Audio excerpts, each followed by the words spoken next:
Pessoal, esse é um carro com a caixa quebrada. Acabei de quebrar a caixa subindo essa lomba.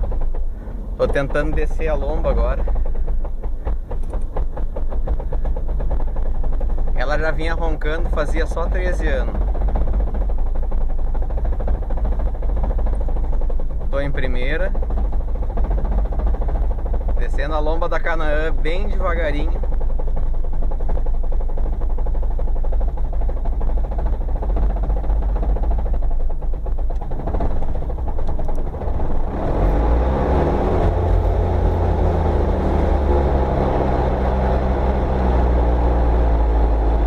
Isso é o que acontece se deixar correr.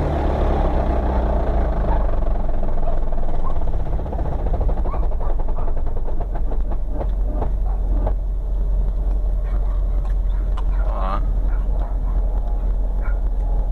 Agora na reta ela vai, ó. Se tu acelerar,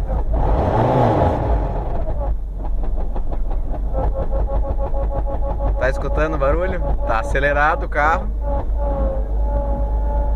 Parece que tá de ré.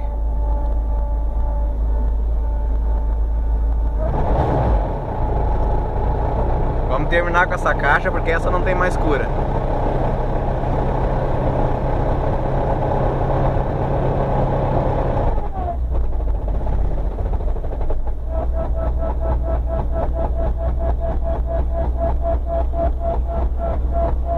Quando eu comprei essa Belina há 15 anos atrás, perguntei pro mecânico: vamos abrir a caixa, Gildo?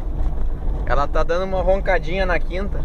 Não, anda mais uns 6 meses até quebrar a caixa. Faz 14 anos, na verdade, que eu tô andando até quebrar a caixa. Agora ela não anda mesmo.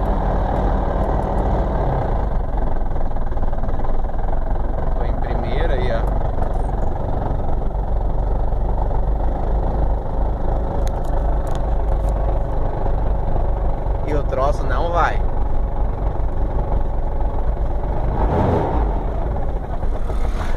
Meu irmão tá chegando ali pra me puxar agora.